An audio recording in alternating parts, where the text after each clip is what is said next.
इतना पैदा नोट देखे तो जमाना हो गया रे। क्या कहा तुमने? कुछ नहीं बोले साहब। कुछ कहा तेलुगु में? वही बोला मैं साहब। तुम हिंदुस्तानी हो? नको साहब। चंचैया? तुम चंचैया हो ना? नको साहब, मैं चंचैया नको साहब। चंचैया रुको रुको रुको, चंचैया रुको तो साहब। नको साहब, मैं चंचैया नहीं होना। घबराओ मत, मैं तुम्हें बचाने आया हूं।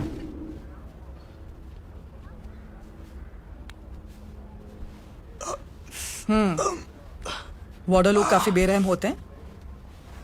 इस जेल में आपको सब्र और हिम्मत दोनों से काम लेना होगा। कैसा है वो? इलाज चल रहा है जनाब। फातिमा जी, और कितना वक्त लगेगा? कैदी को जल्दी भेजिए। सलीम जी, जी। जिस बेरहमी के साथ आप इन कैदियों को मार रहे हैं, लगता है आप इस जेल की रूल बुक पढ़ना तो भूल ही गए। अगर डॉक्टर की तरफ से मैं कंप्लेंट लिख कर दूं, तो आप सस्पेंड हो सकते हैं। मरीज को हम भिजवा देंगे, आप जा सकते हैं। पहली बार एक हिंदुस्तानी की वजह से मैं इतना जलील हुआ हूं। इस साले को तो मैं नहीं छोड़ूंगा इमरान।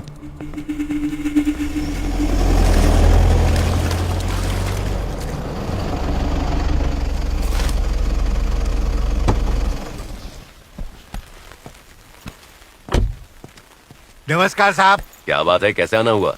कुछ खास नहीं साहब, बस आपको मिलने को आया मैं। हाँ मुझे पता है, बिना वजह तुम मिलने नहीं आते। सुना है तुम्हारे गांव के कुछ लोग पाकिस्तान में पकड़े गए हैं, उनकी क्या खबर है बताओ? बस यही प्रॉब्लम होना, वो लोग उधर को फंस गए और इधर बच्चों का भविष्य अंधेरे में पड़ गया। क्या प्रॉब्लम चल रही है बताओ? सरकार तो पूरी कोशिश कर रही है उन लोगों को छुड़ाने की। ऐसा लगता सरकार को कुछ आता ही नहीं। हमारे गाँव में जो आपने टीचर भेजी थी ना, गंगा, याद है ना? उन्हें बोलती फिर रही सब ठीक कर देगी, स्कूल जाती च नहीं। बेचारी अपने घर वालों की याद में कितनी परेशान होगी। ऐसा कोई बात नहीं होना।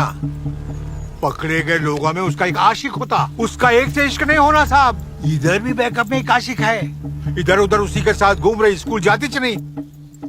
आपने मेहरबानी करके अपने गांव में स्कूल खुलवाया था। लगता अगली पीढ़ी भी हम लोग जैसा अनपढ़ी चल जाएंगी। मेहरबानी करके नया टीचर गांव में भिजवा दो बाबू।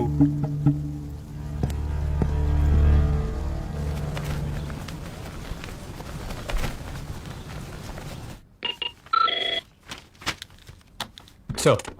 Swaroop, come to my chamber. Right away, sir. Sir, I'm here. ये पाकिस्तान इंटीरियर मिनिस्ट्री से कुछ इन्फॉर्मेशन आया क्या? भद्रपट्टनम मछुआरों के बारे में? हाँ। नहीं सर। इनायत जी से मिलके हमें कई महीने हो चुके हैं। अब तक एक यस और नो कुछ नहीं पता? अपॉइंटमेंट तक नहीं दे रहे हैं सर। इतना लापरवाह कैसे हो सकते हैं ये लोग? हैं? मछुआरों और उनके परिवारों के लिए यह वक्त जीना और मरने का है, इतना भी नहीं सोचते? अरे उनमें से एक मर भी गया है। It's very sad. ये हिंदुस्तानी कैदियों के बारे में नहीं सोचते हैं सर। यहां हजारों में कैदी हैं। कई सारे कैदी रिहाई की उम्मीद छोड़कर ये दुनिया छोड़कर चले गए। इनके एक दिन की लापरवाही कई सारी जिंदगियों को मौत के घाट उतार देती है।